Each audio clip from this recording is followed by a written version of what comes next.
So good morning, everybody, and welcome to ARC's fourth web window on the Russian automation markets. My name is Anne. I'm the moderator for today's session. So without any further delay, I would like to pass over the word to today's expert, Thomas. Thomas, can you hear me? Yes, and loud and clear. Thank you very much. Perfect. Thomas is senior consultant with ARC for over 10 years. And we are going to discuss today the Ukraine conflict, which is affecting the Russian economy and specifically the automation strategy. So Thomas, let's go. Yeah, of course. Let's have this discussion. Is this really an ongoing topic, and we are trying to clarify it. So what is the situation of automation systems in the Russian market? Okay, so let's start with really give you a basic know-how regarding Russia, and let's focus in here. You see in the background a world map, and again this is from Wikipedia, and you see Russia's territory is marked in green. Just to give you an idea, let's say the Western European territory is somewhere here, so quite small. So Russia is one of the largest countries in the world in terms of area. So Russia has at the same time large reserves of oil, gas and ores. So the process-related industry are really strong there. And the raw material extraction in Russia is really heavily used in the world, and to really win these kind of ores, Western automation systems are used. And in some cases, there's really a very tight connection that joint ventures between Russian and Western companies to underpin this kind of secure operation of the automation systems. And because of that, it exists not really a Russian automation market, because the Western automation systems have more than 90% market share in Russia, just because they are proven in use. So the Russia market share in global automation systems, so how much automation systems are absorbed in Russia, Western automation system, is about 4.5%. And these 4.5% really includes discrete and process-related industry. Interesting, thank you. And what impact does the conflict between Russia and Ukraine have on automation systems? Okay, a tough impact. So since March this year, the US and Europe have been sanctioning the Russian Federation. And this is first time that sanctions are done by technology dominance to contain a conflict. So in addition, Russia has been blocked from accessing international payment systems, so it is more or less impossible to settle invoices or use credit card for Russian companies. And on top of that, many Western companies have completely stopped doing business with Russia. And since April 2022, the global automation suppliers more and more really leave Russia. Of course, they had subsidiaries there, they had stocks there. Before the supplier had really ceased their operations, the automation inventories were sold to the Russian end users. And because of that, there is, let's say, there are enough spare parts in the market for, I would guess, 6 to 9 months operations. After that, the issues and challenges for the end users to get spare parts will start. Besides that, the former employees of the Western automation system suppliers, so really the subsidiaries of the Western automation suppliers, they have started their own business. So they are offering really the required services and configuration for sometimes the complex automation systems. And that means at this moment in time, the industry is working quite well. Okay. You were just talking about the sanctions. So how does Europe sanction the Russian market then? Yeah, Europe has really restricted the import and export of goods delivered with Russia. So these kind of restrictions, to be crystal clear, targeting on the Russian economy. However, the population can continue to be supplied with food or medical products. You see, we have to disconnect these two things. All restrictions targeting the economy, the population has access to important things. And the list of sanctions products includes, let's say, certain types of machinery and transport equipment. Remember, Russia has a large territory, so transportation is something really important. If they do not get access to transport equipment, that hits them hard. Certain goods and technologies required for oil refining are under sanctions. Aerospace industry, I think everybody has heard that the Russian aerospace industry is in trouble because they do not get any more spare parts or services for the airplanes. And we can say so-called dual-use items that can be used for both civilian and military purposes, are really under sanction. And typical examples are drones or, for example, diesel engines. And the list of sanctioned products include, among other, really crude oil and refined petroleum products. Of course, there was not a hard stop. There was a phased out transition for at least 6 months. Coal and other solid fossil fuels are under sanctions. Gold, what a pity, gold cannot be purchased in Russia, and steel and iron. These are the majority of the products. Okay, and does Russia use any countermeasures so to minimize the impact of these sanctions? Yes, so of course, we all know Russian people are very analytical people, so they tried to develop really workarounds to minimize the impact. And the first thing is the Russian Federation has changed its legislation. So Russian companies are really forced to adjust their production capacity according to the state requirements. That means if the Kremlin requires more engines, more motor vehicles, whatever, the industry has to follow. And really the Kremlin has the power to require these kind of goods. And the second thing is really, in the past, all the energy supplies from Russia into the Western world were settled in US dollars. That is simply the international currency, and that has been changed. It is now settled in the Russian ruble. And I show you something. I show you how this really impact the exchange rate. You see, a long time ago, the exchange rate between Russian ruble and US dollar was in the area of 70, 75 ruble per dollar. And then suddenly in February, we got a peak that the Russian ruble was a bit weakened. But after this change and all the energy supplies are really charged in Russian rubles, the ruble became stronger. And that was really one countermeasure to get more money in to maybe compensate the increased cost coming from the geopolitical situation. And then, of course, the Russian Federation required its energy companies to use only Russian automation system. But we said earlier on, this kind of Russian automation system does not exist. We can discuss later this in more detail. And at this moment in time, it is really possible for sensors and actuators to get, let's say, Russian equivalents in the Russian markets. That means for some of the pressure sensors, for some of the control valves, it is possible to really buy and use Russian products.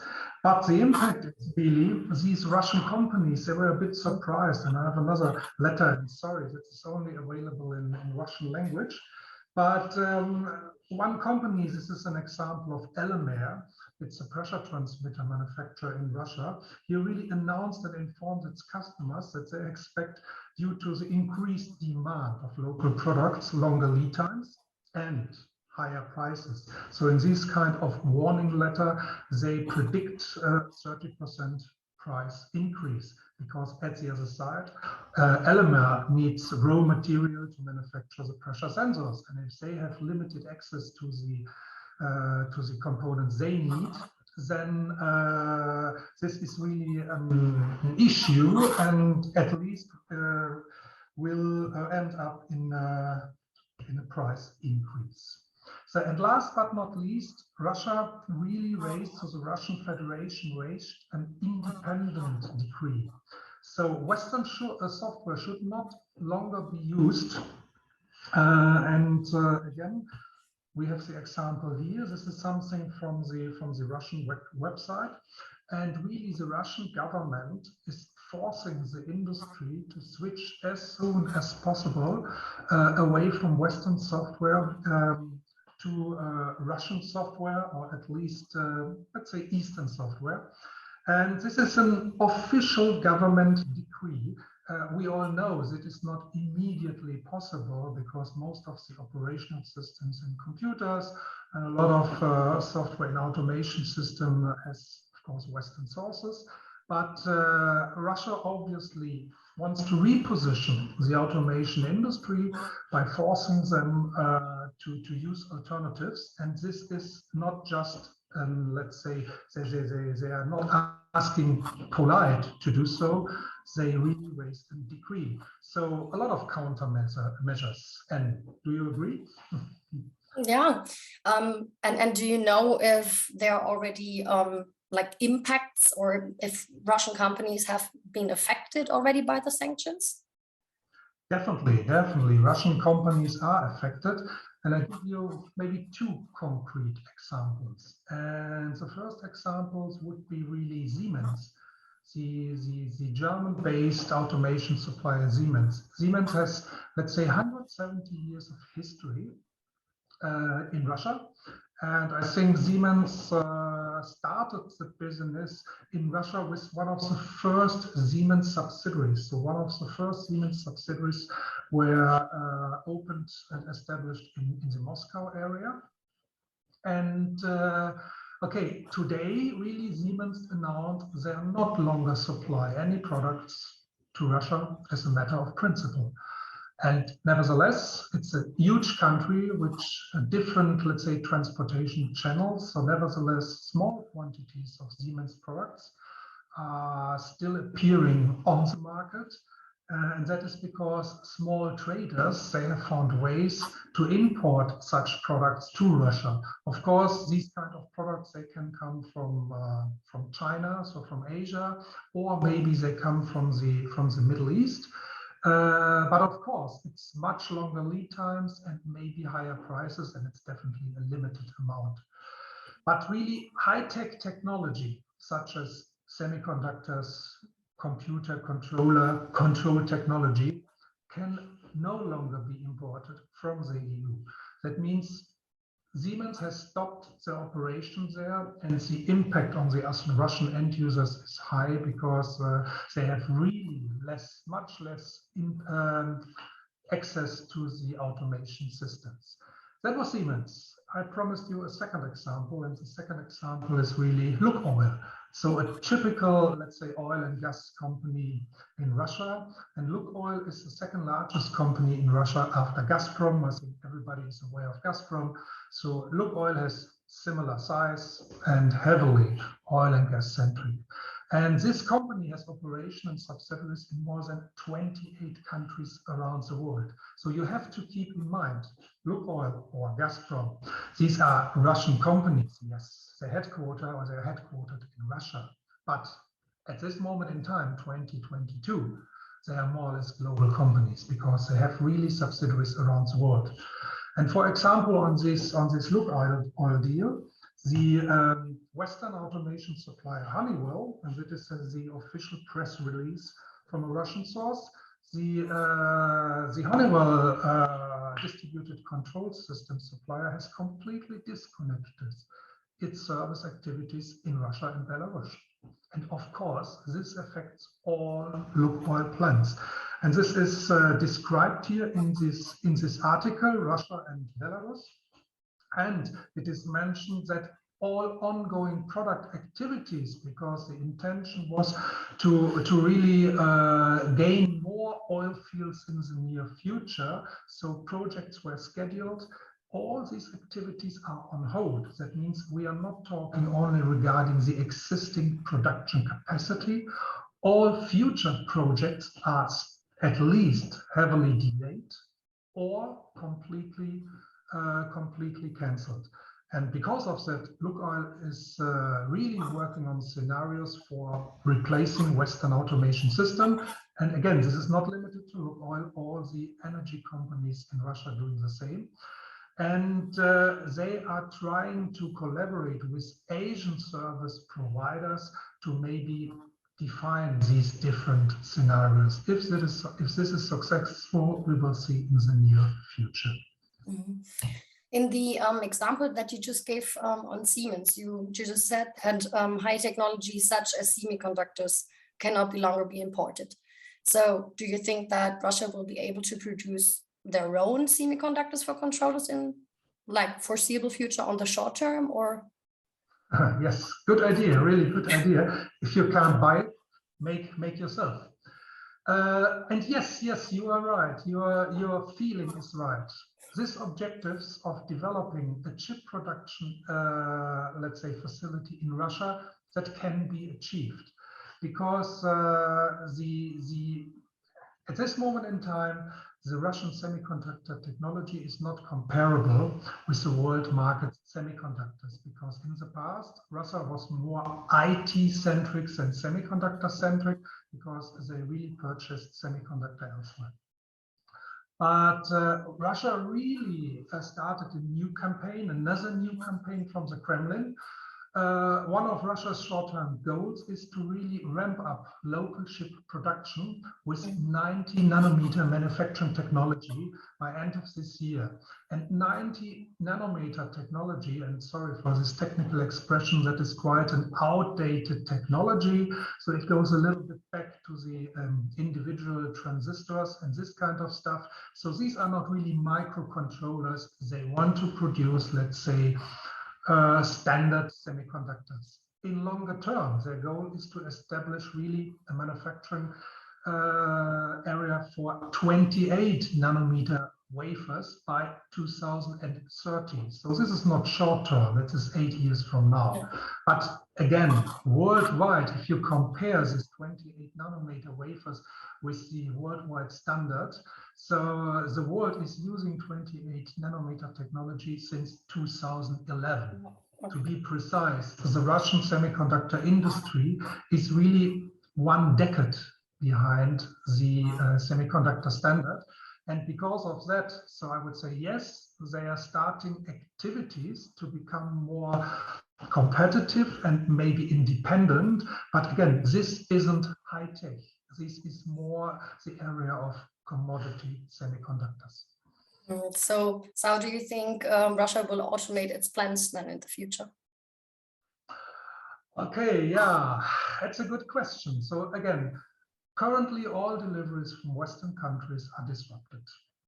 All supply chains collapsed.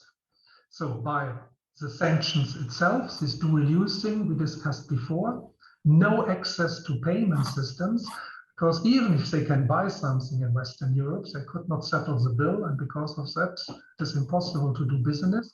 Or simply, all the borders or custom clearance offices are closed. You cannot ship goods from west to east. So, and these kind of sanctions, so they really prevent the flow of high technology goods. And because of that, we said this earlier on, a gray market has been established for the exchange of goods. And this gray market is really in development, and it proceeds quite fast. And this gray market is a gray market, and I'll give you another example from the official Russian website here, is supported by the government again, because the government forces the industry to procure automation systems from external suppliers. That means the authorities legalize these kind of workarounds. And that means the Russian market is really turning away from Western automation systems, at least from Western automation systems supplied from West to East. Some minor activities are coming from Asia into Russia or from the Middle East into Russia, but definitely on a different scale. And if this does not work, compatible automation solutions, compatible solutions to the Western technology are sought in the East, especially in China. In China are some control equipment suppliers, so they can supply some, let's say, replacements, but again, the technology level is different. And if this all fails, that is clear if you talk to the Russian companies. The Western technology is simply purchased through trade routes in the Middle East and China, as we said before. It is an expensive way. It has long delivery time, but it is the only way to keep this really important energy industry in Russia alive. And to summarize and conclude here, based on these facts, the Russian market for Western automation systems is lost. There are currently absolutely no signs of de-escalation or revival. So we do not expect really big changes in the coming year. Maybe 2024 might be different, but at this moment in time, the Russian market for automation systems is lost for Western suppliers. Wow, that's a conclusion. Sorry for that. It's a tough statement, but again, this is our estimate. Yeah, thank you, Thomas. That was a very informative and interesting overview. That is all we have for today's webinar, but ARC is currently working on a detailed strategy report on this topic, which will be available soon. So please feel free to check out our website at arcweb.com. And again, on behalf of ARC, thank you for joining us and taking your precious time to view our presentation. My name is Anne, and I wish you a great day.